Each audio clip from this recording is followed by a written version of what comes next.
हालांकि वो उसके लिए सीरियल की लीड एक्ट्रेस थी, तो अगर अब्बास दारूवाला उसे कॉल कर भी रहा था तो उसमें कोई बड़ी बात नहीं थी। Time to time plot discussion के लिए वो उसे अपने घर पर बुलाता रहता था, मगर इतनी रात को उसने आज से पहले कभी उसे कॉल नहीं किया था। और फिर अभी तो अगले 1 हफ्ते तक शूटिंग की कोई डेट भी नहीं थी।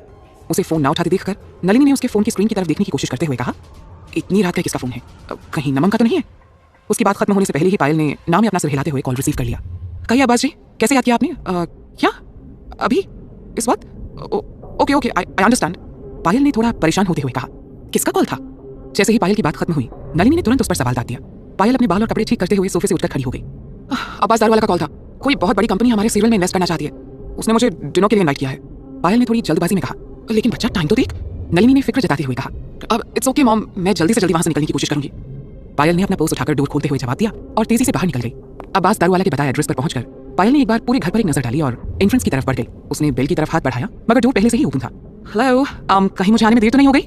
पायल ने अंदर जाने से पहले एक बार शौक किया कि उसके कपड़े, बाल और मेकअप सही है या नहीं। फिर उसने धीरे से डोर को हल्के से धक्का दिया और अंदर आ गई। मगर अंदर अब्बास दारूवाला को अकेले बैठा देखकर वो हैरान हो गई। अब ये क्या है अब्बास जी? आपने तो कहा था यहाँ आपके गेस्ट आने वाले हैं, मगर आप तो यहाँ अकेले हैं। मिस्टर ओबरॉय कहाँ हैं? अब्बास दारूवाला आराम से वहां पर बैठा चाय पी रहा था। पायल को घर के अंदर आया देखकर उसने खुश होकर उसे वेलकम करते हुए कहा, अरे रे रे रे मेरी हीरोइनी, आओ नहीं बाबा, तुम्हारा ही वेट करता मैं। मिस्टर ओबरॉय का प्लेन है ना, वो अभी लैंड हुआ नहीं, वो इधर आता ही होगा। अरे तुम खड़ी क्यों है? बैठो नहीं बाबा, आओ हमारे साथ चाय पियो। पायल का चाय पीने का जरा सा भी मन नहीं था। उसका ध्यान अब तक सोनल और रचित सभरवाल पर ही अटका हुआ था। अब अब्बास जी, अब तो रात भी काफी हो चुकी है, मुझे नहीं लगता मिस्टर ओबरॉय आज यहाँ हमसे मिलने आएंगे। आप कहें तो मैं कल उनसे मिलने आ जाऊँ? पायल ने थोड़ी बेचैनी से कहा, मगर उसकी बात को सुनते ही अब्बास दारूवाला के चेहरे के एक्सप्रेशंस तुरंत चेंज हो गए। अब तक जिस चेहरे पर मुस्कुराहट नजर आ रही थी वो तुरंत सख्त हो गया। उसने थोड़ी तेज आवाज में कहा, बाबा तुमको आइडिया भी है? तुम क्या बात करती है? मिस्टर ओबरॉय की पहली डिमांड यही है कि उनको उनकी हीरोइन इधर मांगता है, इधर चाहिए, इधर फर्स्ट मीटिंग में, और तुम जाने का बात करता है बाबा। अब्बास दारूवाला की बात सुनकर पायल के चेहरे की परेशानी और बढ़ गई थी। देखो बाबा, मेरे को पता है तुम अभी बहुत बड़ी कंपनी के मालिक की इकलौती बेटी है, बहुत पैसा होगा तुम्हारे पास, वेरी रिच हैंडसम बॉय से शादी भी होने वाला है, लेकिन मिस्टर ओबरॉय के जितना बड़ा इन्वेस्टर किधर से खोज के लाएंगे हम बाबा? और फिर उस आदमी का कनेक्शंस बहुत स्ट्रांग है, उससे मिलने में जितना मेरे को फायदा है उतना ही फायदा तुमको भी है बाबा। कुछ समझ में आया तुमको? पायल को भी पता था कि करण ओबरॉय कोई छोटा मोटा बिजनेसमैन नहीं है, इसलिए उसका नाम सुनते ही वो बस सब कुछ छोड़कर यहाँ इतनी रात को चली आई थी। वैसे भी आजकल नए नए टैलेंट्स की कोई कमी नहीं थी, क्या पता कब कौन लड़की डायरेक्टर को अपने चाल में फंसाकर सीरियल में उससे भी कहीं ज्यादा इंपॉर्टेंट रोल ले जाए, इसलिए डायरेक्टर की बात मानना भी उसके लिए जरूरी था। डायरेक्टर भी बड़े बड़े इन्वेस्टर्स को खुश करने के लिए ऐसी डिनर नाइट्स अरेंज करते रहते थे जहां शराब और शबाब दोनों ही बखूबी इंतजाम किया जाता था। इस इंडस्ट्री में अपने कदम मजबूती से जमाए रखने के लिए टैलेंट के साथ साथ लक का होना जरूरी था, लेकिन इन दोनों के दम पर अगर कोई यहाँ अपनी पहचान बना भी ले तो ऐसे डिनर नाइट्स के थ्रू अपने कनेक्शंस को और स्ट्रॉन्ग बनाए रखना बहुत जरूरी था, ताकि एक बार ऊपर उठने के बाद कोई आपको धक्का देकर नीचे गिराने की सोच ना सके। ऐसे लोगों के सपोर्ट से लगातार ऊंचाइयों पर अपने कदम जमाए रखने में आसानी होती है। पायल को चुप देखकर अब्बास दारूवाला ने उसे अपनी बगल में रखी चेयर पर बैठने का इशारा किया। अभी ज्यादा सोचो नहीं बाबा, आओ बैठो, चाय पीते पीते वेट करते हैं। पायल के पास अब और कोई ऑप्शन नहीं बचा था, सो वो मजबूरी में जाकर अब्बास दारूवाला के पास बैठ गई। अब्बास दारूवाला ने केतली से केसर इलायची में डूबी गर्मा गर्म चाय प्याली में उठील दी और कप उठाकर पायल की तरफ बढ़ा दिया। ये लो, ये पीकर बताओ कैसा बना है बाबा? मैंने सोचा अपनी हीरोइन को खुद अपने हाथों से स्पेशल चाय बना के पिला दूं बाबा। खुशबू तो बहुत अच्छी है, कहते हुए उसने एक सिप लिया और बोली, स्वाद भी अच्छा है, it tastes a little bitter but all over the taste is very good, हाँ। और ये केसर इलायची और ड्राई फ्रूट्स ने तो कमाल का ही टेस्ट दिया है इसे, it's good। मुझे नहीं पता था आप इतनी अच्छी चाय भी बना लेते हैं अब्बास जी। पायल ने उसकी तारीफ करते हुए कहा, अरे तुमको तो चाय के बारे में बहुत कुछ मालूम है बाबा। अब्बास दारूवाला ने थोड़ा सरप्राइज होते हुए कहा। पायल ने उसे खुश करने के लिए उसकी तारीफ जरूर कर दी थी, मगर अंदर ही अंदर वो इरिटेट हो रही थी, लेकिन सिचुएशन ऐसी थी कि यहाँ बैठे रहना उसकी मजबूरी थी। उसने चेहरे पर एक स्माइल लाते हुए कहा, मेरे डैड को भी चाय पीना बहुत पसंद है, मैं भी कभी कभी उनके लिए चाय बनाती हूँ, इसलिए थोड़ी बहुत नॉलेज मुझ में है टी मेकिंग के बारे में। कहते हुए पायल ने एक ही सांस में पूरा कप खाली कर दिया। अब्बास दारूवाला ने जब पायल को चाय पीते देखा तो उसके चेहरे पर एक मुस्कान फैल गई। उसने आराम से अपने कप को दोबारा चाय से भर लिया और बेफिक्र होकर चाय की चुस्कियां लेने लगा। इंडस्ट्री में बहुत से ऐसे डायरेक्टर्स, प्रोड्यूसर्स और एक्टर्स मौजूद थे जो नई एक्ट्रेस को रोल के बदले अपने बिस्तर तक लेकर आने में यकीन रखते थे। अब्बास दारूवाला भी उन्हीं में से एक था। पायल जब इंडस्ट्री में रोल के लिए स्ट्रगल कर रही थी तब से ही उसकी नजर पायल के ऊपर थी, मगर फिर रातों रात पायल के पास करोड़ों की प्रॉपर्टी और मेहता ग्रुप ऑफ कंपनीज का मालिकाना हक आ जाने से पासा पूरी तरह पलट गया था। मेहता ग्रुप ऑफ कंपनीज ने उसके सीरियल में काफी सारा पैसा इन्वेस्ट कर दिया था और फिर पायल नमन सिंघानिया जैसे पहुंचे हुए बिजनेसमैन की होने वाली बीवी थी, सो पायल को अपने बेडरूम तक लेकर जाने का उसका सपना ही रह गया था।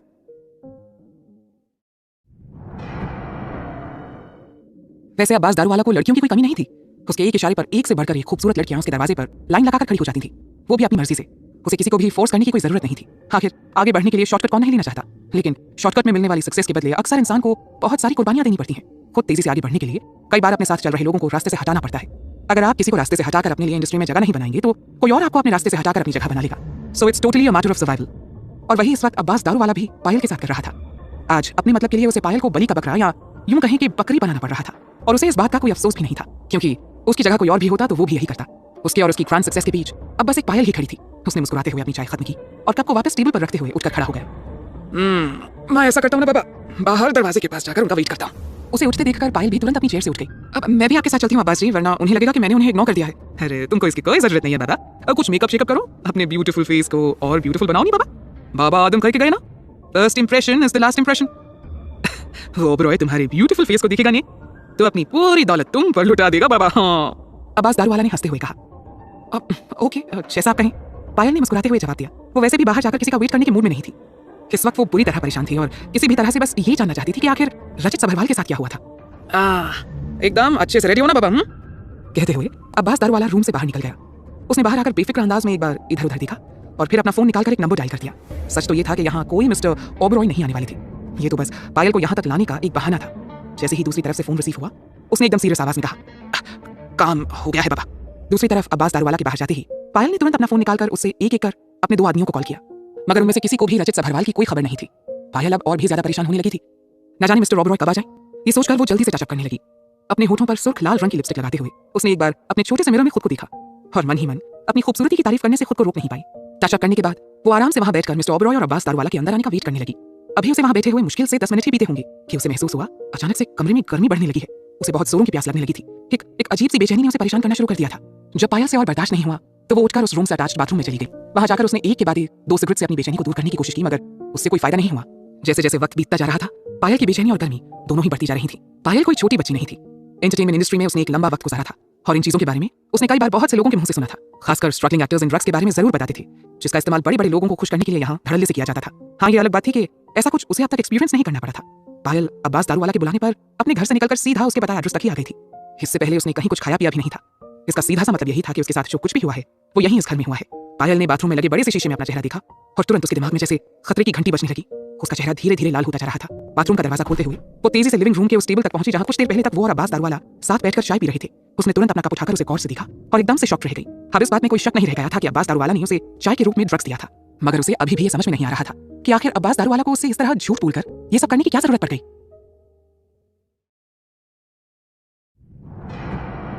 पायल को अब अब्बास दारू वाला पर गुस्सा आ रहा था। अगर ओबरॉय ने उसे पायल के साथ ऐसा करने को मजबूर भी किया था तो भी उसे पायल से कम इस बारे में एक बार बात तो करनी चाहिए थी। वैसे भी पायल काफी ओपन माइंडेड थी और उसे इन सब चीजों से कोई परहेज नहीं था। सिचुएशन के हिसाब से किसी भी तरह का समझौता करने के लिए वो हमेशा तैयार रहती थी। तो फिर आखिर अब्बास दारू वाला को उसे ड्रग्स देने की क्या जरूरत पड़ गई, वो भी ऐसे धोखे से? पायल की नजरें अब उसे ही ढूंढ रही थी। वो अब खुद उससे ही अपने सवालों का जवाब चाहती थी। आखिर वो क्या करने की कोशिश कर रहा है? उसने अपना फोन निकाला और अब्बास दारू वाला का नंबर डायल कर दिया। The number you have dialled is currently switched off. Frustration में पायल ने कॉल डिस्कनेक्ट करके दूसरी बार, तीसरी बार भी उसका नंबर डायल किया, मगर हर बार उसे दूसरी तरफ से यही रिकॉर्डेड आवाज सुनाई पड़ रही थी। गुस्से में उसने अपना फोन टेबल पर फेंक दिया। उसने एक बार टेबल पर पड़ी केतली और कप्स पर नजर डाली और गुस्से में उठकर अब उनको जमीन पर देखा।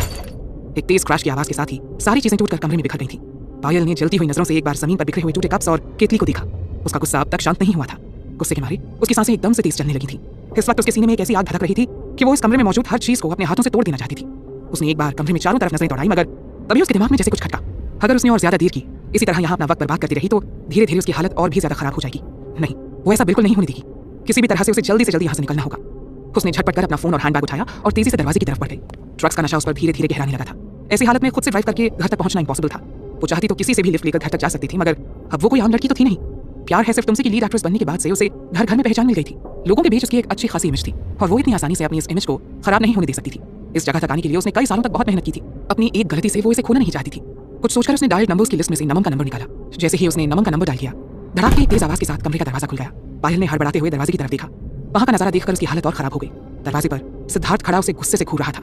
उसके ठीक पीछे रोहित भी खड़ा था। सिद्धार्थ ने उसे एक नकली मुस्कान देते हुए पूछा, बड़ी जल्दी में हो मिस सुपरस्टार, कितनी रात को कहाँ जाना है आपको? सिद्धार्थ ने तो ये बात बड़े आराम से पूछी थी, मगर उसकी आवाज में कुछ ऐसा था जिसने पायल को अंदर तक हिलाकर रख दिया था। सिद्धार्थ, बड़ी मुश्किल से उसके गले से आवाज निकली। सिद्धार्थ ने अपनी आंखों से रोहित को इशारा किया। उसका इशारा समझकर रोहित ने तुरंत आगे बढ़कर उसके हाथ से फोन छीन लिया। पायल एकदम से तड़पते हुए अपना फोन वापस लेने की कोशिश करने लगी, मगर रोहित ने उसका हाथ पकड़कर मरोड़ते हुए उसे जोर से पीछे धकेल दिया। उसने इस बात की भी परवाह नहीं की कि उसके सामने एक लड़की खड़ी है। पायल संभल नहीं पाई और तेजी से जाकर फर्श से टकरा गई। दर्द की लकीरें उसके चेहरे पर साफ साफ नजर आने लगी थी। आज रात जो कुछ भी हो रहा था, या यूं कह लीजिए कि जो कुछ भी उसने करवाया था, उसके बाद उसे इतना तो समझ में आ रहा था कि सिद्धार्थ रॉय कपूर का यहाँ आना महज इत्तेफाक तो नहीं हो सकता है। अब वो पैनिक होने लगी थी। न जाने सिद्धार्थ उसके साथ क्या करने वाला था। रोहित ने पायल का फोन लाकर सिद्धार्थ के हाथ में रख दिया। सिद्धार्थ ने एक नजर लास्ट डायल नंबर पर डाली और थोड़ी हैरानी जताते हुए कहा, ओह, नमक सिंघानिया, उसे यहाँ बुलाना चाहती थी? पायल ने जमीन पर पड़ी पड़ी एक तिरछी नजर सिद्धार्थ पर डाली, मगर कहा कुछ भी नहीं। डोंट वरी, मैं खुद से यहाँ बुला दूंगा, लेकिन अभी नहीं। सिद्धार्थ ने मुस्कुराते हुए कहा। वो अब तक पायल के एकदम करीब आ चुका था। उसे अपने करीब देखकर पायल अब डर से कांपने लगी थी। ये सब क्या कर रहे हो तुम? प्लीज मुझे मेरा फोन दे दो। मुझे नमन से बात करनी है, मुझे नमन से बात करनी है। और अगर ना तुम तो, सिद्धार्थ ने उसके चेहरे के और करीब आते हुए धीरे से कहा। उसकी आवाज से घबराहट के मारे पायल के रोएं तक खड़ी होने लगी थी। मुझे नहीं पता तुम ये सब क्या कर रहे हो और क्यों कर रहे हो। अगर तुम्हें मेरा फोन इतना ही पसंद है तो इसे तुम ही रख लो। कहते हुए पायल अपनी सारी ताकत लगाते हुए उठकर खड़ी हो गई। सॉरी, मुझे और भी बहुत जरूरी काम है, तुम्हारी ये फालतू की बातें सुनने के लिए मेरे पास वक्त नहीं है। कहते हुए उसने तेजी से दरवाजे की तरफ बढ़ने की कोशिश की, मगर उससे पहले ही सिद्धार्थ उसके रास्ते में आकर खड़ा हो गया। कौन सा जरूरी काम? ओह आई सी, कहीं तुम्हारा ये जरूरी काम रचित सभरवाल के बारे में पता लगाना तो नहीं है? सिद्धार्थ ने सीधा उसकी आंखों में झांकते हुए पूछा। उसकी बात सुनकर पायल जैसे अपनी जगह पर चमसी गई थी। उसने अपने चेहरे पर कोई एक्सप्रेशन नहीं आने दिया था, मगर सिद्धार्थ की बातें सुनकर उसकी आंखों में जो घबराहट नजर आने लगी थी वो सिद्धार्थ को साफ साफ नजर आ रही थी। सिद्धार्थ का गुस्सा धीरे धीरे बढ़ने लगा था। इस बार उसने तेज आवाज में कहा, मैंने बार बार तुम्हें फोन किया, लेकिन तुम्हें शायद सीधी सीधी तरह से कोई बात समझ में नहीं आती है। इतना समझाने के बावजूद हर बार मेरे सब्र का इम्तिहान लेने की कोशिश करती रही हो ना तुम, मगर इस बार तुमने अपनी सारी हदें पार कर दी है पायल मेहता। हिम्मत भी कैसे हुई तुम्हारी सोनल के साथ इतनी गिरी हुई हरकत करने की? सिद्धार्थ की गुस्से से भरी आवाज उस कमरे में गूंजी। पायल की डर से हालत खराब हो रही थी, मगर उसने हिम्मत से काम लिया और एकदम से अनजान बनने का नाटक करती हुई बोली, पता नहीं क्या क्या बकवास किए जा रहे हो तुम, मैंने ऐसा कुछ नहीं किया है। रियली? सिद्धार्थ ने उसे जलती हुई नजरों से देखते हुए कहा। पायल चुप रही। वो तुम ही थी ना जिसने आज रात सोनल को ड्रग्स दिया था, या फिर ये कहना सही होगा कि दिलवाया था? सिद्धार्थ की आवाज से नफरत और गुस्सा साफ साफ झलक रहा था। उसने धीरे से पायल के चेहरे के करीब आते हुए कहा, अब वही ड्रग्स तुम्हारी रगों में भी दौड़ रहा है। तुम इस पायल मेहता हम सबको बताना नहीं चाहोगी? कैसा फील हो रहा है आपको? सिद्धार्थ की बातें सुनकर पायल को ऐसा लग रहा था जैसे उसका बॉडी टेम्परेचर पहले से भी ज्यादा तेजी से बढ़ता जा रहा है। गुस्से में भरकर वो सिद्धार्थ पर चिल्लाई, तुम्हारे जितना घटिया आदमी मैंने आज तक नहीं देखा। घटिया? कहकर सिद्धार्थ जोर से ठहाका मारकर हंसने लगा, मगर फिर अचानक गुस्से से भरते हुए उसने पायल की गर्दन कसकर पकड़ते हुए उसे अपनी तरफ खींच लिया। तेरे जैसी 2 टके की लड़कियां जब अपनी औकात से आगे आकर काम करने लगती हैं तो मुझ जैसे लोगों को भी अपना घटियापन दिखाना पड़ जाता है। सिद्धार्थ ने इतनी जोर से पायल का गला पकड़ रखा था कि अब उसकी सांसें रुकने लगी थी। अपने गले के पीछे उसे कुछ टूटने जैसी हल्की सी आवाज सुनाई दी। घबराहट में उसने किसी तरह अटकते हुए पूछा, क्या कर रहे हो तुम मेरे साथ? उसकी आंखों में डर देखकर सिद्धार्थ के दिल को सुकून मिल रहा था। उसके चेहरे पर अब एक तीखी सी स्माइल आ गई थी। ओह डोंट वरी, मैं औरतों पर हाथ नहीं उठाता। कहते हुए उसने अपनी पूरी ताकत के साथ पायल को कमरे में एक तरफ धक्का दे दिया। पायल लड़खड़ाती हुई फर्श पर गिर गई। उसे काफी चोट भी आई थी, मगर उन सबके बारे में सोचने के लिए उसके पास वक्त नहीं था। उसने एक बार सिर उठाकर सिद्धार्थ की तरफ देखा। पायल को धक्का देने के बाद उसने वहीं टेबल पर पड़ी टिश्यू बॉक्सेस में से कुछ टिश्यूज निकाली और उनसे अपने हाथों को अच्छी तरह से साफ करने लगा, जैसे अभी अभी उसने दुनिया की सबसे गंदी चीज को हाथ लगाया हो। पायल को ये सब देखकर सिद्धार्थ पर बहुत गुस्सा आ रहा था, साथ ही उससे डर भी लग रहा था, मगर उसकी बॉडी में मौजूद ड्रग्स के असर से जो डिजायर्स उसके अंदर आने लगे थे वो इन सारी फीलिंग से कहीं ज्यादा स्ट्रॉन्ग थे। क्या चाहिए तुम्हें सिद्धार्थ? उसने थोड़ी कांपती हुई आवाज में पूछा। सिद्धार्थ ने पायल की तरफ ऐसे देखा जैसे उसने अभी अभी उसे कोई जोक सुनाया हो। कुछ नहीं, तुम मुझे क्या दे सकती हो? उसने मजाक उड़ाने वाले अंदाज में उसे देखते हुए कहा।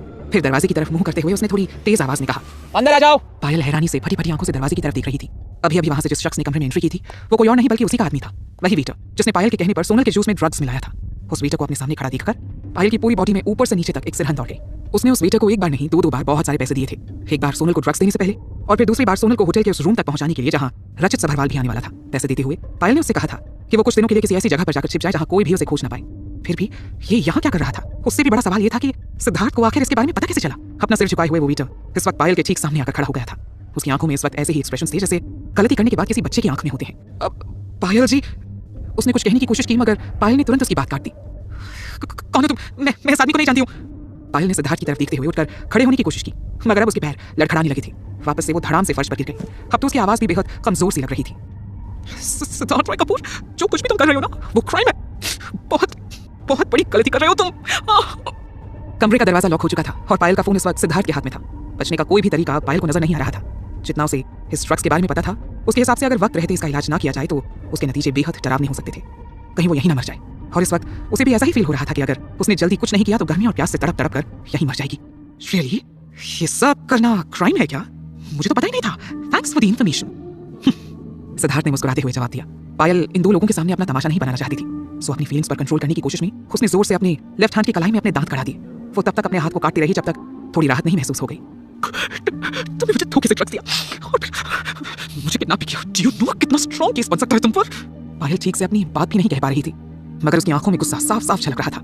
सिद्धार्थ ने लापरवाही से सोफे के ऊपर पसरते हुए कहा, रियली? तब तो एक स्ट्रॉन्ग केस तुम पर भी बनता है।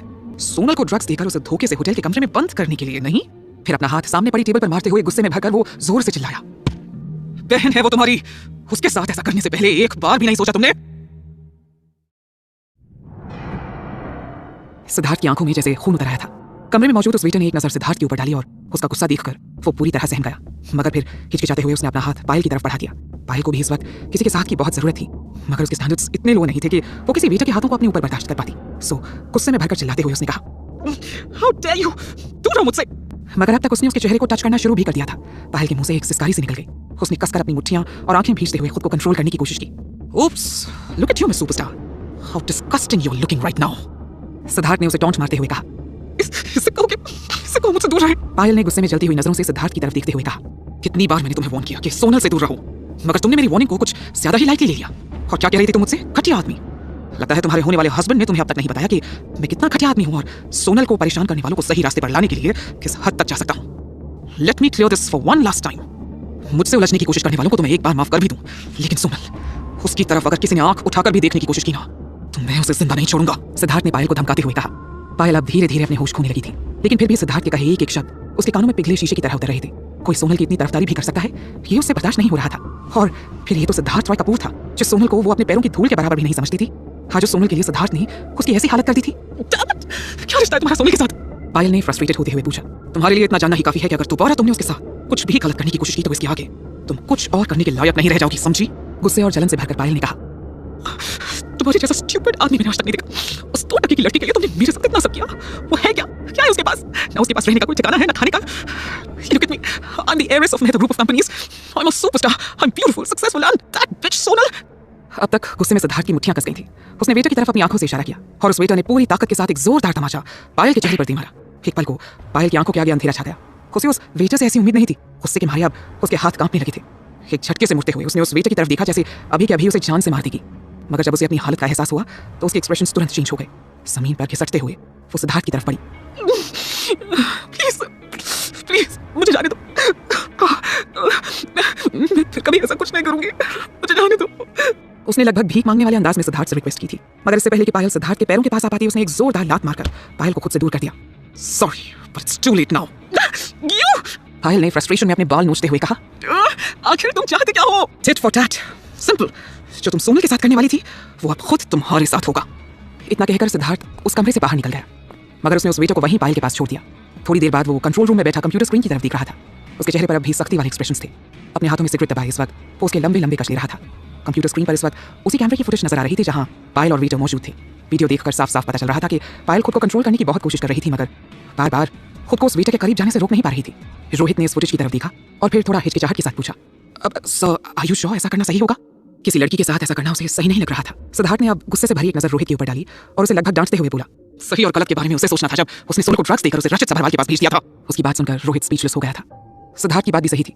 सिद्धार्थ को जितनी बार भी आज रात का इंसिडेंट याद आ रहा था उसके अंदर गुस्से की एक लहर सी दौड़ी जा रही थी। सिद्धार्थ को जानने वाले उसे एक एरोगेंट और केयरलेस बिजनेसमैन के रूप में जानते थे, मगर जिस किसी ने भी उसके सामने लिमिट्स क्रॉस करने की कोशिश की थी उसने उसका बुरा हाल किया था। बचपन से ही उसकी आदत थी, जो चीज उसे सबसे ज्यादा प्यारी होती थी वो किसी और को टच भी नहीं करने देता था। अगर कोई ऐसा करने की कोशिश करता तो फिर उसे सिद्धार्थ के गुस्से का सामना करना पड़ता था, और आज बिल्कुल वही हो रहा था। सोनल उसकी वाइफ थी और कोई और उसे छू भी ले, ये बात वो कैसे बर्दाश्त कर सकता था? पायल को उसने कई बार उसकी गलतियों के लिए सिर्फ वार्न करके छोड़ दिया था, और शायद ये उसी का नतीजा था कि आज सोनल के साथ ऐसा कुछ करने की हिम्मत वो कर पाई थी। मगर इसके साथ ही सिद्धार्थ के सब्र का बांध भी टूट चुका था। आज वो उसे एक ऐसा सबक सिखाना चाहता था कि आइंदा से वो सोनल की तरफ देखने से पहले भी 100 बार सोचे। रोहित को अभी तक तो पायल पर तरस आ रहा था, मगर जब उसने भी आज रात के सारे इंसिडेंट्स पर एक नजर डाली तो उसे सिद्धार्थ की बातों में सच्चाई नजर आई। Yes sir, you are right. जो हरकत इसने की है ना वो किसी भी तरह से माफी के लायक तो नहीं है। रोहित ने भी सीरियसली उसकी बातों से एग्री करते हुए कहा। उसे तो अभी यकीन नहीं हो रहा था कि सिद्धार्थ जैसा आदमी किसी लड़की से इतना भी प्यार कर सकता है। सोनल के लिए उसने आज जो कुछ भी किया था वो अनएक्सपेक्टेड था। पायल को वीडियो फुटेज में वेटर के करीब जाते देखकर उसने एक बार सिद्धार्थ की तरफ देखते हुए पूछा, आपको नहीं लगता आपने बहुत जल्दी इसे तकलीफ से आजादी दी थी? अगर आपकी जगह मैं होता ना तो इसे रूम में लॉक करके पहले तो इसकी कंबल कुताई करता, फिर उसी रूम में इसे 4 दिनों तक भूखा प्यासा छोड़ देता मैं। उसकी आवाज में डिसअपॉइंटमेंट साफ साफ छलक रही थी। कहना क्या चाहते हो? मैं उस रूम में वापस जाकर उसकी पिटाई कर दूं? सिद्धार्थ ने उसे एक तिरछी नजर से देखते हुए कहा, मगर मैं लड़कियों पर हाथ नहीं उठाता। Why don't you go instead? I'll increase your salary. अब आपने पहले ही उसे इतना अच्छा सबक सिखा दिया है कि मुझे लगता है अब वहाँ जाने की कोई जरूरत नहीं है मेरी। वैसे अब जब आपने सैलरी बढ़ाने की बात कही दी है तो इस बारे में मैं जरूर सोचूंगा। हाँ। रोहित ने एक हल्की सी हंसी के साथ अपने बालों में हाथ फेरते हुए कहा। उसकी बात सुनकर सिद्धार्थ के चेहरे पर भी एक स्माइल आ गई थी। उसने अपना फोन निकालकर नमन सिंघानिया का नंबर डायल कर दिया और कमरे से बाहर निकल गया। थोड़ी देर बाद उसने वापस आकर दोबारा रूम की फुटेज चेक की और अपनी टाई ठीक करते हुए बोला, ये सारी वीडियो फुटेज कॉपी करके अब्बास दारू वालों को भेज दो। आगे क्या करना है ये मुझे तुम्हें बताने की जरूरत नहीं है। इतना कहकर वो कमरे से बाहर चला गया। उसके वहां से निकलने के यही कोई आधे घंटे के बाद नमन सिंघानिया घबराई हुई हालत में वहां गया। उसने जब उस कमरे की हालत देखी तो हैरानी के साथ साथ उसका चेहरा गुस्से से भी भर गया। रूम में इस वक्त सिवा पायल के और कोई नहीं था। आज से पहले नमन ने जितनी बार भी पायल को देखा था, हमेशा वो उसे बेहद खूबसूरत सी गुड़िया की जैसे लगती थी, जस्ट लाइक अ बार्बी डॉल। मगर आज जो पायल उसके सामने थी उसमें ऐसा कुछ भी नहीं था। वो अनकॉन्शियस हालत में जमीन पर पड़ी हुई थी। उसके चेहरे का मेकअप अजीब तरीके से यहाँ वहाँ फैला हुआ था। उसका चेहरा बुरी तरह लाल हो चुका था। उसके लंबे सिल्की बाल इस वक्त किसी चिड़िया के घोंसले की तरह लग रहे थे। यहाँ तक कि उसके कपड़े भी उसकी बॉडी पर सही जगह पर नहीं थे। उसने उसे जहाँ तहाँ से खींच कर उतार डाला था। कोई भी उसे ऐसी हालत में देखता तो उसे पायल पागल खाने से भागी हुई कोई पेशेंट नजर आती। ये सारा नजारा देखकर नमन को ऐसा लग रहा था जैसे किसी ने उसके पैरों के नीचे से जमीन खींच ली हो। तेजी से चलते हुए वो उसके पास पहुंचा।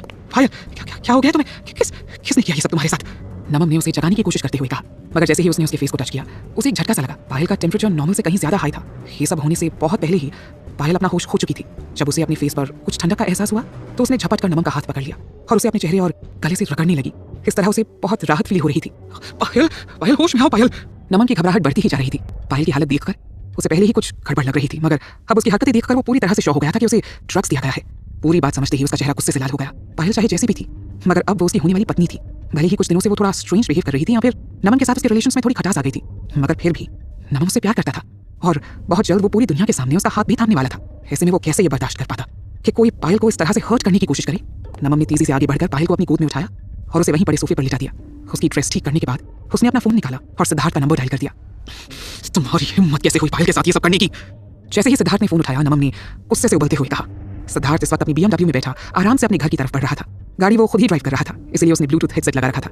नमन की गुस्से से भरी आवाज सुनकर सिद्धार्थ के चेहरे पर एक मुस्कान फैल गई थी। ओह, आप तो बुरा मान गए मिस्टर सिंघानिया। आपकी वुड बी वाइफ वैसे तो बहुत समझदार है, मगर उससे गलती हो गई। मुझे गुस्सा दिला दिया उसने, बस उसी बात की सजा मिली है उसे। कहते कहते सिद्धार्थ की आवाज सख्त हो गई थी। नमन ने थोड़ा चौंक कर पायल के ऊपर एक नजर डाली और फिर सख्त आवाज में सिद्धार्थ को जवाब दिया। ऐसा भी क्या कर दिया पायल ने कि तुम्हें पायल के साथ ये सब करने की जरूरत पड़ गई? मैं तो तुम्हें एक शरीफ और अच्छे घर का आदमी समझता था, मगर आज तुमने पायल के साथ जो हरकत की है उससे तुम्हारा असली कैरेक्टर खुलकर सामने आया है। उसकी बात सुनकर सिद्धार्थ को एक जोर की हंसी आ गई। मेरा कैरेक्टर खुल के सामने आ गया है? रियली? तुम्हें क्या लगता है तुम्हारी होने वाली बीवी और स्पेशली तुम दोनों कोई दूध के धुले हो और तुम्हारे जैसे लोग मुझे कैरेक्टर सर्टिफिकेट देंगे? हाँ? नमन ने कसकर अपनी आंखें बंद करते हुए एक गहरी सांस ली और फिर थोड़ी इरिटेशन के साथ बोला, देखो सिद्धार्थ, गलतियां सबसे होती हैं, लेकिन इसका मतलब ये नहीं होता कि तुम किसी लड़की के साथ ऐसी गिरी हुई हरकत करोगे। पायल जो भी है, जैसी भी है, सबसे पहले वो एक लड़की है। कम से कम इस बात का ख्याल तो किया होता तुमने? एग्जैक्टली, यही बात तुम उसे क्यों नहीं समझाते? एक लड़की होकर भी उसने दूसरी लड़की के बारे में सोचा तक नहीं। What kind of a girl she is? बेहतर होगा कि तुम उसे खुद उसकी लिमिट समझा दो, क्योंकि मेरे समझाने का तरीका शायद तुम्हें पसंद ना आए। उसकी किस्मत अच्छी है कि आज मैंने उसे सिर्फ एक छोटा सा सबक सिखाकर छोड़ दिया है। I am warning you for the last time.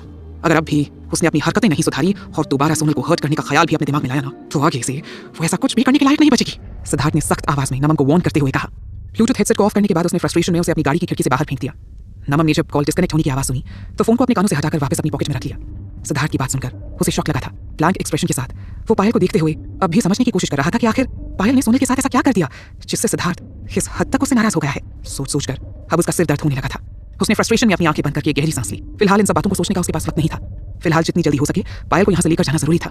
तेजी से चलते हुए वो उस कमरे में बनी बड़ी सी खिड़की के पास पहुंचा और उस पर लगे पर्दे को खींच कर उतार लिया। उसने पायल को उस पर्दे से अच्छी तरह लपेट दिया ताकि कोई उसे देख ना पाए। उसे अपनी बाहों में उठाए हुए वो तेजी से रूम से बाहर निकल गया। अब तक उसने भी कभी इस ड्रग के असर को अपनी आंखों से नहीं देखा था, लेकिन इसके बारे में बहुत सारी कहानियां सुनी जरूर थी। अगर उसने जल्दी ही कुछ नहीं किया तो पायल की हालत और भी ज्यादा खराब हो जाने का खतरा था।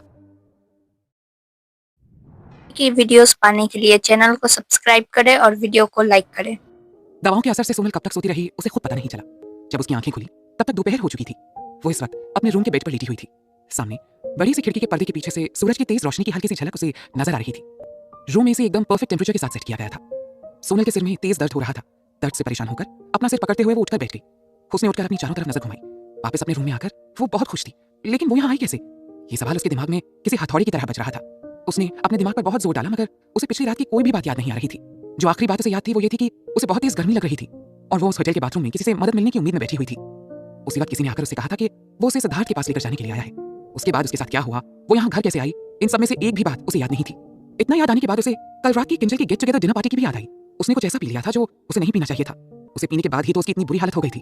तो क्या सिद्धार्थ ने उसे वो ड्रग्स दिया था? अगर वो सोनल से ऐसा कुछ चाहता भी था तो एटलीस्ट एक बार उससे बात तो कर सकता था। इसके लिए उसे ड्रग्स देने जैसी गिरी हुई हरकत क्यों की उसने? एक नजर में तो उसे यही लग रहा था कि ये सब सिद्धार्थ का किया धरा है और फिर बाद में वही उसे वापस घर भी ले आया होगा। मगर उसके मन का एक हिस्सा उसे ये भी कह रहा था कि सिद्धार्थ ऐसा कुछ नहीं कर सकता। आखिर उसने हमेशा उसकी हेल्प ही तो की थी। वो क्यों अचानक उसके साथ ऐसा कुछ करेगा? क्या सही है और क्या गलत है ये सोचकर उसका सिर दर्द से फटने लगा। परेशानी में वो बेड पर पलटी और उसके हाथ में उसका फोन आ गया। कांपते हाथों से फोन को उठाकर उसने एक बार उसकी स्क्रीन पर नजर डाली। टाइम देखते ही उसकी आंखें हैरानी से एकदम चौड़ी हो गई। ओह माय गॉड, 3 बज गए और मैं अभी तक सो रही हूँ। भले ही उसकी हालत जैसी भी हो, उसे अपनी पार्ट टाइम जॉब के लिए फैशन हब भी जाना था, हड़बड़ाहट में उसने तेजी से बेड से उतरने की कोशिश की, मगर जैसे ही उसने बेड के नीचे पैर रखा वो लड़खड़ाकर जमीन पर गिर गई। उफ, इतनी बुरी हालत कैसे हो गई मेरी। सोनल को आज बिल्कुल वैसा ही फील हो रहा था जैसा सिद्धार्थ के साथ होटल ड्रीम पैलेस में एक रात बिताने के बाद हुआ था, जब वो पहली बार गलती से सिद्धार्थ के रूम में चली गई थी। मगर आज उसे अपनी हालत उस दिन से भी कहीं ज्यादा खराब महसूस हो रही थी। आखिर क्या हुआ था उसके साथ, और उसे कुछ याद क्यों नहीं आ रहा था। कहीं सिद्धार्थ ने फिर से तो उसके साथ कुछ, ये सोचकर वो पैनिक होने लगी थी। घबराहट में उसने अपना फोन देखा, उसमें इस वक्त 2 अनरेड मैसेजेस शो हो रहे थे। उसने मैसेज ओपन करके देखा, उनमें से एक मैसेज आलिया का था और दूसरा नमन का। उसने पहले आलिया का मैसेज ओपन किया। सोनल, अब कैसी हो तुम? सिद्धार्थ ने कुछ किया या नहीं? प्लीज जब भी तुम्हें मेरा मैसेज मिले सबसे पहले मुझे कॉल करना। I really need to talk to you. हाँ। आलिया का मैसेज पढ़ने के बाद उसने नमन का मैसेज ओपन किया। सोनल, कहाँ हो तुम ठीक तो हो? दोनों ही मैसेजेस पिछली रात को आए थे। उन दोनों मैसेजेस को पढ़कर सोनल और भी ज्यादा उलझ गई थी। ये दोनों आधी रात को उसे मैसेज करके उससे ऐसे सवाल क्यों पूछ रहे हैं? उसकी घबराहट बढ़ती ही जा रही थी। उसने फौरन अपनी बॉडी पर से चादर हटाकर खुद को देखा। उसने अब भी वही कपड़े पहन रखे थे जो उसने किंजल की पार्टी में पहने थे। उसे अब भी समझ में नहीं आ रहा था आखिर उसकी पूरी बॉडी में इतना दर्द क्यों हो रहा था। अगर सिद्धार्थ के दिमाग में ऐसा कुछ चल भी रहा था तो उसने उससे बात क्यों नहीं की? ऐसे बेहोशी की हालत में जबरदस्ती उसके साथ ये सब करने की क्या जरूरत पड़ गई उसे? आखिर शादी करने का ये मतलब थोड़ी है कि उसे सोनल के साथ कुछ भी करने का अधिकार मिल गया है। सोनल को अपने दिल के कोने में दर्द सा उठता हुआ महसूस हुआ। उसे सिद्धार्थ से ऐसी किसी हरकत की उम्मीद नहीं थी। उसने अपना फोन वापस बेड पर फेंक दिया और किसी तरह उठकर दीवारों का सहारा लेती हुई चलकर बाथरूम तक पहुंच गई। बाथरूम में आईने के सामने खड़ी होकर उसने खुद को देखा। उसके चेहरे या गले पर कहीं कोई निशान नजर नहीं आ रहा था। ये देखकर वो थोड़ा चौंकी और अपने कपड़े हटाते हुए उसने एक बार अपनी पूरी बॉडी को चेक किया, मगर कहीं उसे ऐसा कोई निशान नजर ही नहीं आया जैसा पिछली बार उसकी बॉडी पर आ रहा था। ये देखकर वो एकदम सरप्राइज हो गई। अगर वाकई ऐसा कुछ नहीं हुआ तो फिर उसे इतनी थकावट और कमजोरी क्यों महसूस हो रही थी? उसे ऐसा लग रहा था जैसे पिछली रात किंजल की पार्टी से निकलकर पूरे 10 किलोमीटर की दूरी तक भागते हुए वो यहाँ घर वापस आई है। फिलहाल इन सब बातों के लिए उसके पास वक्त नहीं था। सो उसने एक क्विक शावर लिया और अपने कपड़े चेंज कर तेजी से नीचे की तरफ चली गई। लगभग दौड़ती हुई वो मेन डोर की तरफ बढ़ गई। अपने ख्यालों में वो इतना खोई हुई थी कि उसे ये भी दिखाई नहीं दिया कि सिद्धार्थ वहीं लिविंग रूम में बैठा हुआ था। कहाँ जा रही हो तुम? अपने पीछे सिद्धार्थ की आवाज सुनकर वो एकदम से चौंकते हुए पीछे पलटी। तुम घर पर हो? वो भी इस वक्त? उसने थोड़ी हैरानी से पूछा क्योंकि ये सिद्धार्थ का ऑफिस आ था। मगर सिद्धार्थ ने उसे कोई जवाब नहीं दिया। धीरे धीरे चलते हुए वो उसके पास आ गया था। मैंने पूछा, कहाँ जा रही हो तुम? सिद्धार्थ को अपने सामने देखकर सोनल की इरिटेशन और बढ़ गई थी। मैं अपनी जॉब के लिए जा रही हूँ, उसने दूसरी तरफ देखते हुए जवाब दिया। सिद्धार्थ के चेहरे पर एक हल्की सी हंसी फैल गई। उसे इस बात पर हंसी आ रही थी कि इतनी खराब कंडीशन में होने के बावजूद सोनल को अपनी जॉब की फिक्र हो रही थी। कहीं जाने की जरूरत नहीं है। क्यों? सोनल ने थोड़ा चौंकते हुए पूछा। क्योंकि मैंने किसी को भेजकर तुम्हारे बॉस को बता दिया है कि तुम आज काम पर नहीं आ पाओगी। सिद्धार्थ ने उसे एक स्माइल देते हुए कहा। क्या? सोनल उसकी बात सुनकर शॉक्ड हो गई थी। तुम्हें मेरे ऑफिस का एड्रेस कैसे मालूम हुआ? उसने थोड़ी कंफ्यूजन के साथ पूछा। सिद्धार्थ ने उसे ऊपर से नीचे तक ऐसे देखा जैसे वो कोई छोटी सी इनोसेंट बच्ची हो। तुम्हें लगता है ये सब छोटी मोटी चीजें पता करना मेरे लिए कोई मुश्किल काम है?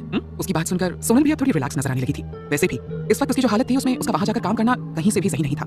मगर साथ ही उसके दिमाग में एक सवाल भी खटका जिसे पूछने से वो खुद को रोक नहीं पाई। आज अचानक तुम्हें मेरी इतनी फिक्र क्यों होने लगी कि मुझसे बिना पूछे ही तुमने work place per day of के लिए एप्लीकेशन दे दी? सोनल ने उसे शक भरी नजरों से देखते हुए पूछा। एक तो उसे अपनी हालत ठीक नहीं लग रही थी, ऊपर से सिद्धार्थ भी आज कुछ ज्यादा ही स्ट्रेंज बिहेव कर रहा था। कहीं ऐसा तो नहीं है ना कि सिद्धार्थ ने सचमुच उसके साथ कुछ गलत किया है और अब अपनी उस गिल्ट को दूर करने के लिए उसकी इतनी केयर कर रहा है? सोनल को लगातार अपनी तरफ देखते देखकर अब सिद्धार्थ भी थोड़ा अनकंफर्टेबल होने लगा था। क्या हुआ है तुम्हें? ऐसे क्यों देख रही हो मुझे? उसने थोड़ा चिढ़ते हुए पूछा। तुम बताओ ना, तुम्हें क्या हुआ है? सोनल ने भी जवाब देने की बजाय उससे उसी टोन में सवाल किया। Sonal, what's wrong with you? Siddharth ने अब थोड़ा परेशानी से पूछा। सोनल से अब और खड़ा नहीं रहा जा रहा था, सो वो जाकर सोफे पर बैठ गई। सिद्धार्थ, क्या कल रात तुमने हमारे बीच कुछ हुआ था? उसने हिचकिचाते हुए पूछा। सिद्धार्थ समझ नहीं पाया वो क्या कहने की कोशिश कर रही है और उसने सोनल पर तंज कसने वाले अंदाज में जवाब दिया। ओह, तो फाइनली तुम्हें सब कुछ पता चल ही गया? हाँ, पिछली रात को उसने क्या कुछ नहीं किया, मतलब एक से बढ़कर एक जितने कांड हो सकते थे सब उसने किए, सिर्फ इस एक इडियट के लिए जो कितनी आसानी से हर रोज खुद को नई नई मुसीबतों में डालती रहती है। मगर वापस आकर जब उसने देखा कि सोनल की हालत अब ठीक हो चुकी है और वो आराम से सो रही है तो उसकी सारी थकान, सारी टेंशन एक बार में ही दूर हो गई। मगर सिद्धार्थ का जवाब सुनकर सोनल का शक यकीन में बदल गया था। शुरू में जब कभी सिद्धार्थ उसे परेशान करता था ना तो उसे उस पर बहुत तेज गुस्सा आता था, मगर फिर धीरे धीरे उसे समझ में आने लगा कि वो बस बाहर से ही ऐसा है, अंदर से वो बहुत अच्छा इंसान है। भले ही उसकी बातें थोड़ी कड़वी होती हैं, मगर उसने अनकाउंटेबल टाइम्स सोनल की हेल्प भी की थी। लेकिन इस बार जो सिद्धार्थ ने उसके साथ किया था ना, उसके बारे में सोचकर उसे बहुत तकलीफ हो रही थी। उसके दिल में सिद्धार्थ के लिए जो फीलिंग्स आने लगी थी वो सब जैसे एक झटके में खत्म हो गई थी। डिसअपॉइंटमेंट में उसकी आंखों में आंसू आने लगे थे। तुम मेरे साथ ऐसा कैसे कर सकते हो सिद्धार्थ? उसने लड़खड़ाती हुई आवाज में पूछा। ऐसा लग रहा था जैसे अब उसके पास ये सवाल पूछने भर की भी ताकत नहीं बची थी। सिद्धार्थ उसके इतनी स्ट्रेंज रिएक्शन के साथ ही इस सवाल से थोड़ा चौंक गया था। उसने अपनी आईब्रोज सिकोड़ते हुए एक बार सोनल की तरफ देखा। What are you trying to say? उसके सवाल से सोनल का गुस्सा एकदम से भड़क गया। उसने एक गहरी सांस खींची और चिल्लाते हुए बोली, समझ नहीं आया तुम्हें मैं क्या कह रही हूँ? तुमसे ज्यादा घटिया और गिरा हुआ आदमी मैंने आज तक नहीं देखा सिद्धार्थ रॉय कपूर। जानवरों से भी ज्यादा बदतर हरकत की है तुमने मेरे साथ। नफरत करती हूं मैं तुमसे। सिद्धार्थ को सोनल के ऐसे बिहेवियर की जरा सी भी उम्मीद नहीं थी। उसकी बातें सुनकर वो एकदम से स्पीचलेस हो गया था। एक पल को उसे लगा कि कहीं सोनल अब तक नशे में ही तो नहीं है। क्या कुछ नहीं किया उसने इस लड़की के लिए और वो उसके साथ ऐसे बिहेव कर रही है। अब तो उसे खुद पर गुस्सा आने लगा था। क्यों उसने हेल्प की उसकी? आखिर क्या जरूरत थी उसे उसकी हेल्प करके हीरो बनने की? पिछली रात न केवल उसने सोनल को उस रचित सभरवाल से बचाया, बल्कि ये भी इंश्योर किया कि आगे से कोई भी उसके खिलाफ इस तरह की साजिश करने की हिम्मत ना करे। इतना सब करने के बाद भी उसे थैंक यू तक सुनने को नहीं मिला था। पूरा दिन उसका काम में मन नहीं लग रहा था क्योंकि उसे लग रहा था कि कल रात जो कुछ भी सोनल के साथ हुआ था उसके बाद न जाने वो कैसा फील कर रही होगी। शायद मेंटली डिस्टर्ब भी हो। इसलिए उसने स्पेशली रोहित से कहकर उसके वर्कप्लेस के बारे में पता करवाया और डे ऑफ के लिए रिक्वेस्ट भी डाल दी थी। इतने से भी सोनल के लिए उसकी फिक्र कम नहीं हुई तो वो ऑफिस से जल्दी घर चला आया। वापस आकर उसने देखा कि सोनल अब तक सोकर उठी ही नहीं है। सो उसने डिसाइड किया कि जब तक सोनल जाग नहीं जाती तब तक वो यहीं उसका वेट करेगा। पूरी रात और पूरे दिन उसने सोनल के लिए इतना कुछ किया, उसके लिए इतना परेशान रहा, और इन सब के बदले में उसे क्या सुनने को मिल रहा था? उल्टा सोनल उसे ही हर बात का जिम्मेदार समझकर गालियां दे रही थी। इस लड़की को पता भी है कि ये क्या बकवास किया जा रही है। ये सोचकर ही फ्रस्ट्रेशन में सिद्धार्थ को जोर से हंसी आने लगी थी। उसकी इस हंसी में उसके दिल का दर्द और डिसअपॉइंटमेंट साफ साफ नजर आ रही थी। बड़ी मुश्किल से अपनी हंसी रोकते हुए उसने सोनल से पूछा, तो तुम्हें लगता है मैंने कल जो कुछ भी किया वो सब गलत था? नहीं करना चाहिए था मुझे? डोंट फॉरगेट कि तुम अब किसकी वाइफ हो। सिद्धार्थ रॉय कपूर का नाम जुड़ा है तुम्हारे नाम के साथ। क्या सोनल ये कहना चाहती है कि उसने उसे बचाकर गलती कर दी? उसे सोनल को उस रचित सभरवाल के साथ छोड़ देना चाहिए था, ये जानते हुए भी कि उसकी वाइफ के साथ क्या होने जा रहा था। वो चुपचाप वहां खड़ा तमाशा देखता रहता। ये सब सोचकर ही सिद्धार्थ के दिल का दर्द और बढ़ने लगा था। अपने सीने में उसे एक आग धड़कती हुई सी महसूस हो रही थी। सोनल को अभी भी अंदाजा नहीं था कि सिद्धार्थ के दिमाग में क्या चल रहा है, मगर उसकी बात सुनने के बाद उसे ऐसा लग रहा था जैसे किसी ने उसकी बॉडी में से सारी ताकत खींच ली हो। इससे पहले भी सिद्धार्थ ने उसे कई मौकों पर याद दिलाया था कि सोनल उसकी वाइफ है। अब वो सोनल मेहता नहीं बल्कि सोनल सिद्धार्थ रॉय कपूर है। पहले जब भी कभी सिद्धार्थ उसे ये सारी बातें याद कराता था तो उसकी हार्ट बीट्स फास्ट हो जाती थी। एक अलग सा ही खुशनुमा एहसास उसके दिल को छूने लगता था। मगर आज जब सिद्धार्थ ने उससे ये बात कही तो उसे ऐसा लगा जैसे उसका दिल हजार टुकड़ों में टूटकर बिखर गया है। वाइफ? कौन सी वाइफ? तुमने ही कहा था ना कि मैं सिर्फ नाम के लिए तुम्हारी वाइफ हूँ। तुम कभी मुझसे प्यार नहीं करोगे, और ये शादी नहीं सिर्फ एक समझौता है। तो सिद्धार्थ जवाब दो मुझे, किसने तुम्हें हक दिया मेरे साथ ये सब करने का? हाँ, मैं अकेली हूँ इस दुनिया में, कोई नहीं है मेरा। शायद इसलिए तुमने मेरा फायदा उठाया है ना? इतना कहते कहते सोनल की आंखों से आंसू बहने लगे थे। सोनल की बातें सुनते हुए अब सिद्धार्थ के सब्र का बांध टूट चुका था। गुस्से में उसने सामने पड़ी कॉफी टेबल को कसकर एक लात मार दी। टेबल तेज आवाज के साथ जाकर दीवार से टकराकर रुक गई। Are you serious? मैं तुम्हारा फायदा उठाने की कोशिश करूंगा? तुम्हें लगता है अगर मुझे तुम्हारे साथ ऐसा कुछ करना होता तो तुम आज यहाँ खड़े होकर मुझसे ये सवाल पूछने लायक होती?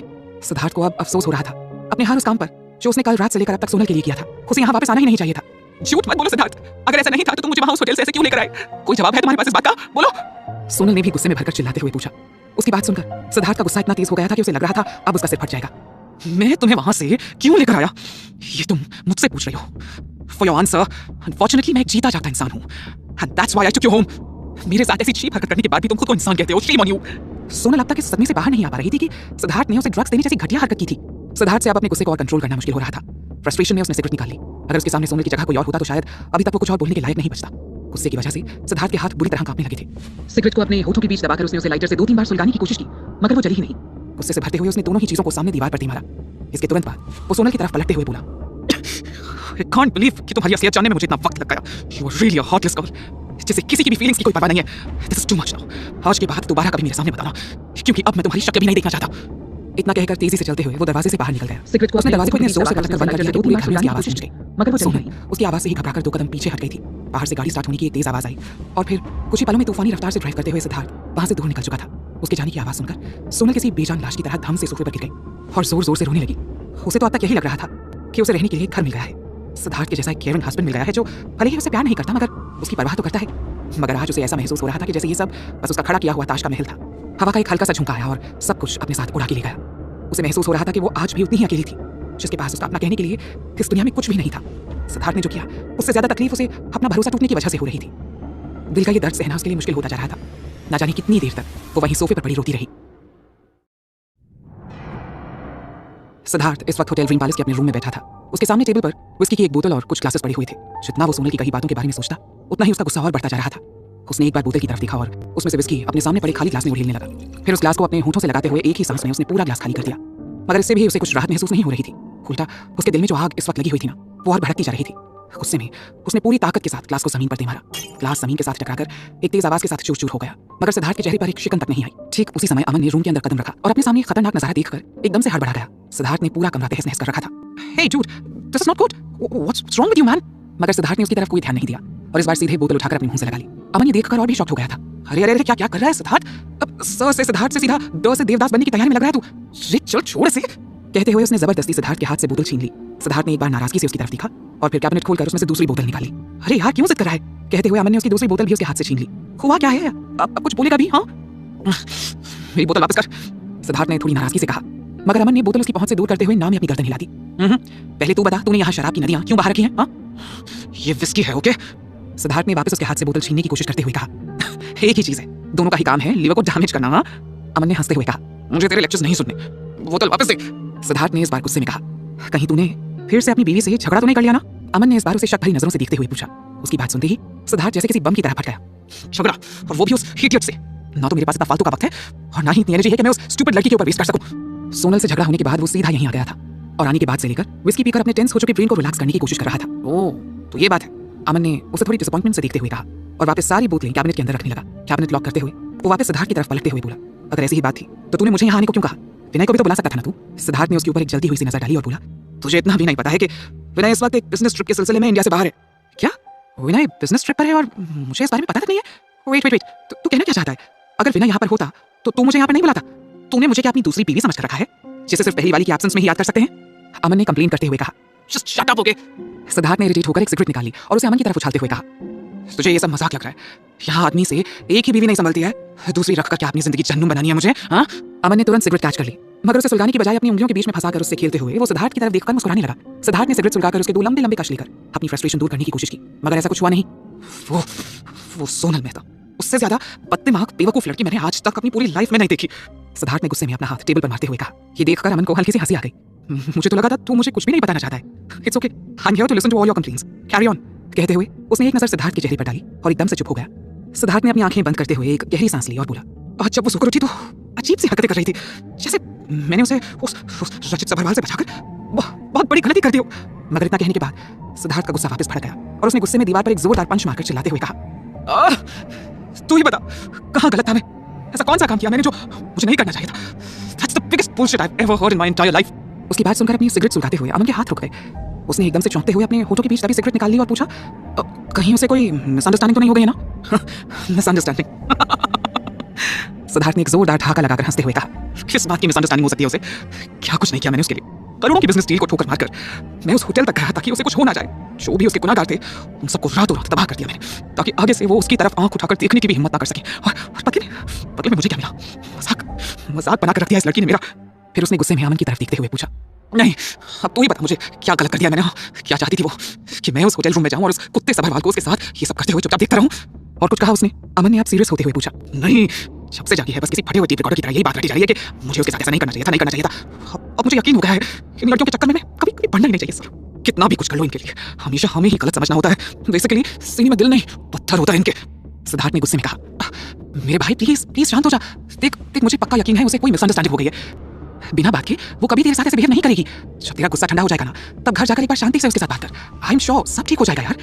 अमन ने उसे समझाते हुए कहा, मगर उसकी बात सुनकर सिद्धार्थ और भड़क गया। तुझे क्या लगता है मेरा दिमाग खराब हो गया है? मैं क्यों जाऊं उससे बात करने? किया क्या है मैंने? सारा तमाशा खुद उसने खड़ा किया और अब वही बिना किसी रीजन के मुझे ब्लेम कर रही है। Unbelievable. I am not going to talk to her. Siddharth ने गुस्से में भरते हुए कहा, तो क्या करने वाला है? हाँ, जिंदगी भर इसी होटल के कमरे में पड़ा रहेगा, यहीं अकेला बैठकर दारू पीता रहेगा, जिंदगी भर अपना ये स्टूपिड सा एटीट्यूड लेकर बैठा रहेगा और यही सोचता रहेगा कि मैं क्यों जाऊं उससे बात करने? At least show some maturity man. Aman ने झल्लाकर उसे डांटते हुए कहा, हाँ तो तुझे क्या प्रॉब्लम है? मैं क्या यहाँ अकेला नहीं रह सकता? उसकी मेरी लाइफ में आने से पहले भी मैं अकेला ही रहता था। एंड डोंट फॉरगेट तब मेरी लाइफ में ना बहुत सुकून और शांति थी।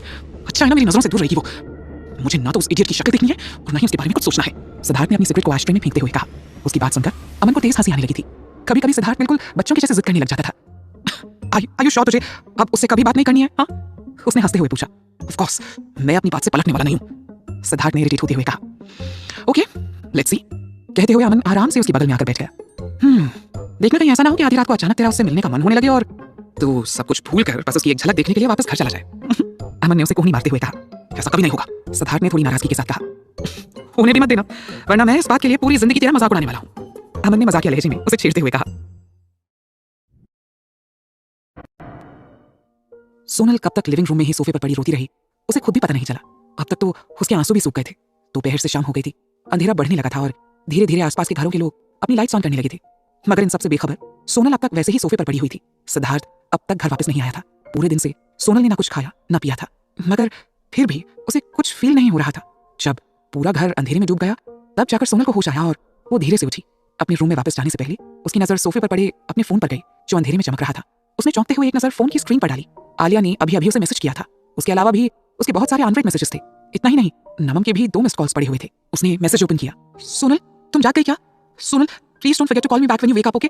आई am really worried about you. Sonal तुम फोन क्यों नहीं उठा रही हो? Are you still sleeping? Sonal at least answer me यार। सोनल ने एक-एक कर आलिया के सारे मैसेजेस देखे। वो उसे रिप्लाई करने ही वाली थी कि आलिया का कॉल फिर से आ गया।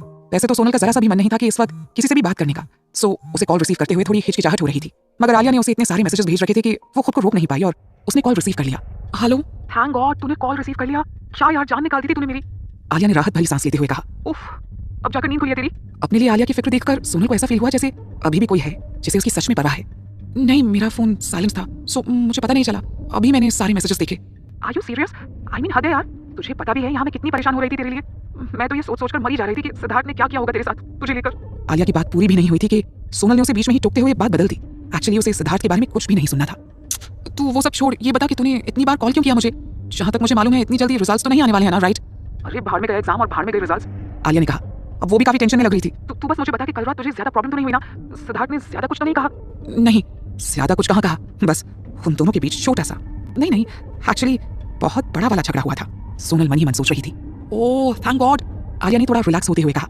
लेकिन फिर तो इतनी मरी हुई आवाज में क्यों बात कर रही है? हाँ ऐसा तो कुछ नहीं है यार, पता नहीं क्यों तुझे ऐसा लग रहा है, सोनल ने बहाना बनाते हुए कहा। चल अंत भला तो सब भला, आलिया ने एकदम से एक्साइटेड होते हुए कहा। तुझे पता भी है कल वो कितने डेंजरस मूड में था, उसे देखकर ऐसा लग रहा था जैसे अकेले ही सारी दुनिया को जलाकर राख कर देगा। बस करना आलिया, सोनल ने थोड़ी बेरुखी से जवाब दिया। मगर आलिया कहाँ रुकने वाली थी? एक बार उसकी टॉकिंग ट्रेन चलने लगी तो फिर उसमें ब्रेक लगाना इम्पॉसिबल हो जाता था। पर यार सच्ची में जब वो तुझे होटल रूम से अपनी बाहों में उठाकर बाहर लाया ना, उस वक्त वो किसी हीरो से कम नहीं लग रहा था। कसम से यार, कल तो सलमान शाहरुख सबकी छुट्टी कर दी उसने। पता है उसने होटल मैनेजर से क्या कहा? कहते हुए आलिया एक पल को रुकी और फिर सिद्धार्थ की आवाज की नकल करते हुए बोली, आई होप आज रात की सीसीटीवी फुटेज किसी और को कभी नहीं देखने को मिलेगी। और हाँ, यहाँ क्या हुआ, क्यों हुआ, कैसे हुआ, ये बातें अगर यहीं तक रहीं तो हम सबके लिए बेहतर होगा। आपने आज मेरी जो हेल्प की है मैं इसे कभी नहीं भूलूंगा। इन फ्यूचर अगर आपको कभी भी मेरी कोई भी मदद की जरूरत पड़ी ना, please contact me, I will make sure to help you as much as I can. हाँ, फिर एकदम से खुशी की मारी उछलते हुए आलिया ने कहा, यार मैं तो फैन हो गई हूं सिद्धार्थ की, he is like a super hero यार। सोनल के होंठों पर भी एक मुस्कान फैल गई, मगर उसमें दर्द छिपा हुआ था। ऑफ कोर्स वो क्यों चाहेगा कि उसकी ये चीप हरकतें कोई और देखे या जाने? अगर किसी को पता चल गया कि उसने मुझे ड्रग्स देने जैसी गिरी हुई हरकत की है तो क्या इज्जत रह जाएगी उसकी सोसाइटी में? सोनल की बात सुनकर आलिया के हाथ से फोन छूटकर गिरते गिरते बचा। क्या क्या बोल रही है तू? सिद्धार्थ ने तुझे ड्रग्स दिया? मतलब सिद्धार्थ रॉय कपूर तेरे हस्बैंड ने तुझे ड्रग्स दिया? उसके अलावा कौन है जो मेरे साथ ये सब करेगा? सोनल ने अपनी आंखों में आए आंसुओं को रोकने की कोशिश करते हुए कहा, हे भगवान जी, इस लड़की को क्रिएट करते टाइम हाँ इसकी खोपड़ी में भेजा डालना भूल गए थे क्या? मतलब कहाँ से चलकर तेरे पास इतनी सारी मिसअंडरस्टैंडिंग्स आ जाती हैं? बोल। आलिया ने अपना सिर पीटते हुए थोड़ी इरिटेशन के साथ कहा, मुझे कोई मिसअंडरस्टैंडिंग नहीं हुई आलिया, उसने खुद मेरे सामने सब कुछ कन्फेस किया है। सोनल ने डिसअपॉइंटमेंट के साथ कहा। आज दोपहर उसके और सिद्धार्थ के बीच में जो भी बातें हुई थी वो सब अब भी उसके कानों में गूंज रही थी। जितनी बार भी वो सब उसे याद आता ना, उतनी बार उसे अपना दिल टूटता हुआ सा महसूस होता था। क्या कन्फेस कर लिया? आलिया ने सरप्राइज होते हुए पूछा। यही कि कल रात जो कुछ भी हुआ था वो सब उसने किया था। कहते हुए सोनल ने अपनी आंखें कसकर बंद कर ली, उसकी आंखों से आंसू बहने लगे थे। वो मेरे साथ ऐसा कैसे कर सकता है आलिया, कैसे कर सकता है? तू क्या बोल रही है सोनल? कहीं तूने उससे झगड़ा तो नहीं कर लिया? हाँ कुछ ऐसा ही समझ ले। जस्ट बिकॉज़ तूने इमेजिन कर लिया कि तुझे सिद्धार्थ ने ड्रग्स दिया था। आलिया अब भी उसकी बात सुनकर शॉक थी।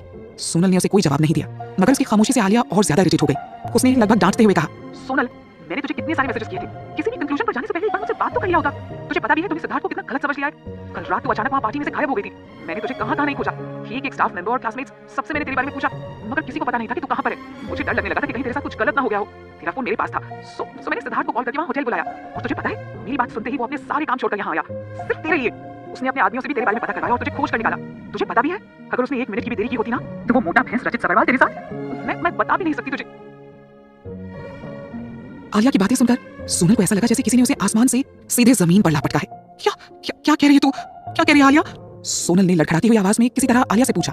वही कह रही हूँ जो सच है, कल रात किसी ने जानबूझकर तुझे ड्रग्स दिया था और फिर तुझे उस रचित सबरवाल के पास पहुंचा दिया था। तुझे पता भी है सिद्धार्थ ने उसे कितनी बुरी तरह पीटा है।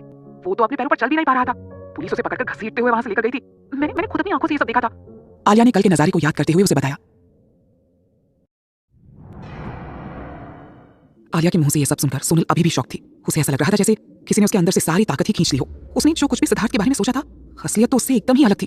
तुझे पता है उस होटल रूम से बाहर निकलते टाइम सिद्धार्थ ने तुझे अच्छी तरह से बेडशीट से कवर करके रखा था ताकि किसी को भी पता न चले कि वहां तू भी मौजूद थी। कितनी फिक्र है उसे तेरी। मैं उससे ज्यादा तो नहीं मिली, मगर मैंने उसे जितनी बार भी देखा था हर बार एक सक्सेसफुल और सुलझे हुए बिजनेसमैन की नजर से ही देखा था।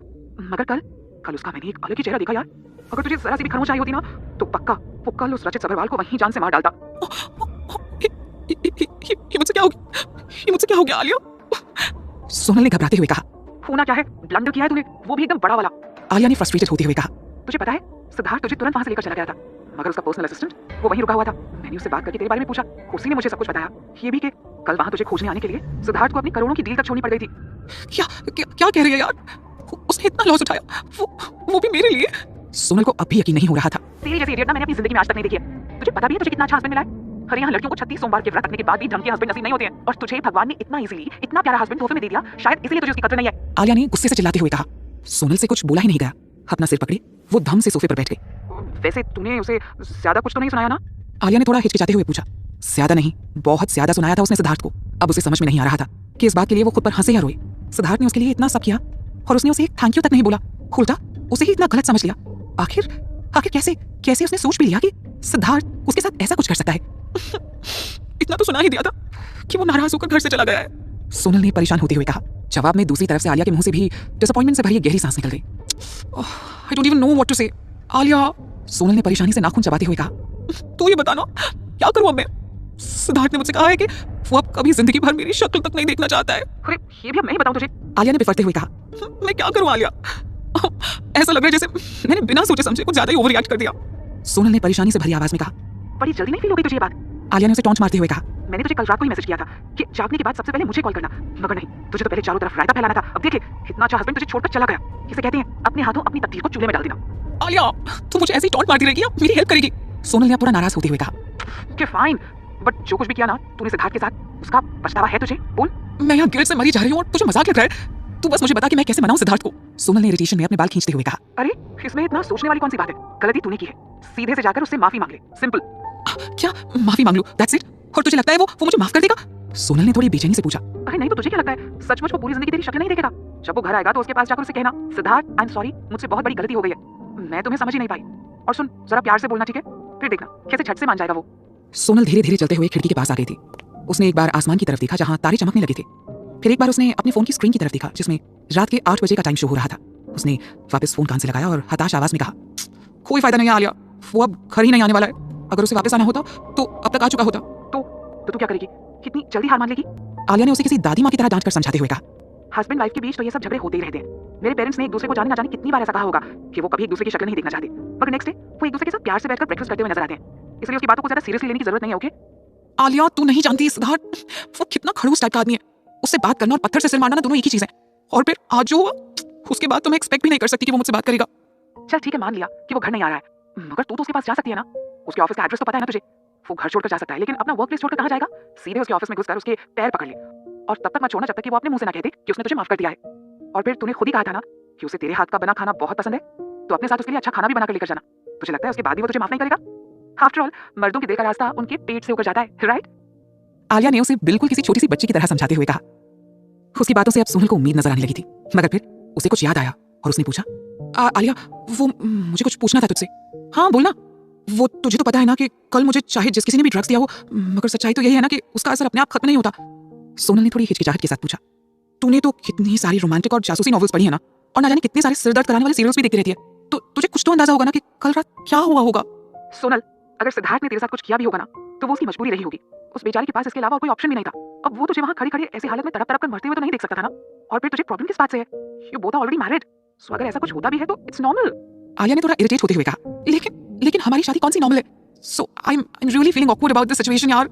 सोनल ने बुरी तरह डिसअपॉइंट होते हुए कहा, लेकिन कुछ नहीं, जो हुआ अब उसे बदला तो नहीं जा सकता ना। कहते हुए आलिया एक पल को रुकी और फिर बोली, वैसे एक और पॉसिबिलिटी है, ये भी तो हो सकता है कि उसने उस ड्रग्स के असर को दूर करने के लिए मेडिकेशन यूज किया हो। क्या सच में? सोनल ने एकदम से खुश होकर एक्साइटेड होते हुए पूछा, मगर अगले ही पल उसके दिल ने खुद ही इस पॉसिबिलिटी को पूरी तरह नकार दिया और बुझी हुई आवाज में बोली, मगर मुझे नहीं लगता उसने मेडिकेशन यूज किया होगा। You know I am feeling a sharp pain in my entire body. अब इस सवाल का जवाब तो आलिया के पास भी नहीं था, मगर सोनल को पॉजिटिव फीलिंग देने की गरज से उसने कहा, मगर यार ऐसा भी तो हो सकता है ना कि उसने मेडिकेशन ही यूज किया हो। ड्रग्स और दवाओं के असर से शायद तुझे ऐसा फील हो रहा हो। जो भी हो, इस वक्त तुझे बस ये सोचना है कि सिद्धार्थ ने ही तेरी जान बचाई है, तो सीधे सीधे उसी को कॉल करके क्यों नहीं पूछ लेती कि उसने ड्रग्स के असर को दूर करने के लिए मेडिकेशन यूज किया था या कुछ और। अब ठीक है, मैं तुझसे बाद में बात करती हूँ। कहते हुए सोनल ने कॉल डिस्कनेक्ट कर दिया और एकदम से सोफे पर गिर गई। ओह गॉड, इट्स सो अननोइंग। कैसे पूछूंगी मैं उससे ये सब? इरिटेशन में कुशन से अपना मुंह दबाते हुए उसने कहा। कुछ देर तक वैसे ही पड़े रहने के बाद फाइनली सोनल ने हिम्मत करके अपना फोन निकाला और सिद्धार्थ का नंबर डायल कर दिया। हालांकि उसे कॉल करते हुए सोनल के हाथ कांप रहे थे, मगर फिलहाल इसके अलावा उसके पास और कोई चारा नहीं था। वो तो अभी भी इस उलझन में थी कि अगर सिद्धार्थ ने कॉल रिसीव कर लिया तो वो उससे पूछेगी क्या। दूसरी तरफ होटल ड्रीम पैलेस में सिद्धार्थ आराम से सोफे पर पसर कर कमरे की छत को देखे जा रहा था। सामने टेबल पर पड़ा उसका फोन काफी देर से लगातार बज रहा था, मगर सिद्धार्थ ने उसकी तरफ देखना तक जरूरी नहीं समझा। शायद उसे पहले ही अंदाजा था कि उसे कौन कॉल कर सकता है। अमन कुछ देर तक तो फोन को देखता रहा, फिर बोला, तो तू उससे बात नहीं करेगा? क्यों करूं मैं उससे बात?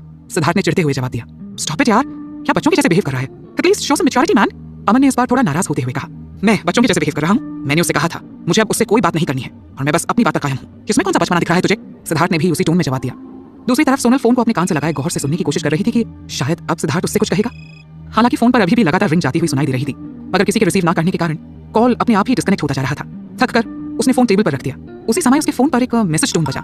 सोनल को ऐसा लगा जैसे उसका दिल उछलकर एक्साइटमेंट के मारे जोर जोर से धड़कने लगा है। शायद सिद्धार्थ बिजी होगा इसलिए उसने मैसेज किया है। ये सोचकर उसने जल्दी से मैसेज ओपन करके देखा और उसकी सारी एक्साइटमेंट एक ही पल में हवा हो गई, क्योंकि ये मैसेज सिद्धार्थ ने नहीं बल्कि आलिया ने उसे भेजा था। एक पल को उसे आलिया के ऊपर गुस्सा भी आया, मगर फिर भी उसने मैसेज पढ़ा, सोनल अभी के अभी बिजनेस चैनल देख, उस पर ब्रेकिंग न्यूज आ रही है। सोनल की समझ में नहीं आया आलिया उसे बिजनेस चैनल क्यों देखने को कह रही है, मगर फिर भी उसने टीवी ऑन किया और रिमोट के बटन दबाते हुए चैनल चेंज करने लगी। बिजनेस चैनल ओपन होने के बाद जो हेडलाइन उसे वहां फ्लैश होती नजर आई, उसे देखकर वो एकदम से शॉक्ड हो गई। इंडिया के सबसे बड़े बैंक के जनरल मैनेजर मिस्टर रचित सब्बरवाल पर किसी लड़की के साथ छेड़छाड़ का मामला दर्ज किया गया है। केस दर्ज होने के बाद मिस्टर सब्बरवाल ने अपनी पोस्ट से रिजाइन कर दिया है। सोनल ने कंफर्म करने के लिए हेडलाइंस को बार-बार पढ़ा और फिर स्क्रीन पर चल रही वीडियो फुटेज को गौर से देखा। उसकी पूरी बॉडी में कंपकपी से दौड़ गई। टीवी पर जिस इंसान का चेहरा इस वक्त उसे नजर आ रहा था, उससे वो अनजान नहीं थी। पहले भी कई बार वो उससे मेहता निवास में मिल चुकी थी। जिन नजरों से वो हमेशा सोनल की तरफ देखता था, उससे सोनल हमेशा उसके सामने खुद को अनकंफर्टेबल फील करती थी। और फिर उसे वो दिन भी याद आया जब पायल ने उसे मेहता निवास से धक्के मारकर बाहर निकाल दिया था। उस दिन वो बार-बार एक ही बात के लिए उसे ब्लेम कर रही थी कि उसकी पिछली रात सोनल मिस्टर सब्बरवाल के पास जाने की बजाय कहीं और चली गई थी। और शायद ये सोनल की अच्छी किस्मत ही थी कि वो उस रात सब्बरवाल की बजाय सिद्धार्थ के रूम में पहुंच गई थी। पिछली बार तो वो इस आदमी से अपनी किस्मत के सहारे बच गई थी, मगर इस बार उसे सिद्धार्थ ने बचाया था। उसने नफरत से भरकर एक बार और रचित सब्बरवाल की तरफ देखा। इस वक्त वो एकदम हेल्पलेस और थका हुआ सा लग रहा था। उसके पूरे चेहरे पर बड़े-बड़े चोट के निशान थे। रिपोर्टर्स की पूरी टीम ने उसे घेर रखा था और चारों तरफ से उसके ऊपर कैमरे की फ्लैशलाइट्स चमक रही थी, जिसे अपने चेहरे पर हाथ रखते हुए वो बार-बार अवॉइड करने की कोशिश कर रहा था। उसकी हालत देखकर अंदाजा लगाना मुश्किल नहीं था कि सिद्धार्थ ने उसे कितनी बुरी तरह पीटा था, मगर सोनल को उसके लिए जरा सा भी बुरा नहीं लग रहा था। ना ही उसे रचित सब्बरवाल की ये हालत देखकर कोई खुशी महसूस हो रही थी, बल्कि उसे तो सिद्धार्थ के लिए बुरा लग रहा था, जिसे उसने बिना किसी गलती के कितनी बड़ी सजा दे दी थी। शुरू से ही उसने सिद्धार्थ को गलत समझा और बिना कुछ सोचे समझे ये मान लिया कि ये सब उसने किया है। लेकिन अगर सिद्धार्थ ने वक्त पर आकर उसे ना बचाया होता तो उसका क्या होता? उसके बाद अगर सिद्धार्थ उसे कुछ ना भी कहता तो क्या वो खुद को कभी उसकी बीवी कहलाने के लायक भी समझ पाती? क्या वो कभी उसका सामना कर पाती? या फिर ये भी तो पॉसिबल था ना कि जिस तरह उसने सिद्धार्थ को गलत समझा, वो भी उसे गलत समझकर खुद ही उसे अपनी जिंदगी से बाहर निकाल देता। फिर कहाँ जाती वो? ये ख्याल मन में आते ही सोनल को पसीना आने लगा। उसकी धड़कनें एकदम से तेज हो गई थी और हाथ पैर कांपने लगे थे। सिद्धार्थ ने जो उसके लिए किया था, शायद उसी का नतीजा था कि वो सही सलामत आज यहाँ इस घर में खड़ी थी। मगर सोनल की एक बेवकूफी के कारण आज वो खुद अपने ही घर में आने के लिए तैयार नहीं था। वीडियोस पाने के लिए चैनल को सब्सक्राइब करें और इस वीडियो को जल्द से जल्द 1000 लाइक पहुंचाएं और फेवरेट स्टोरी का नाम कमेंट में बताएं।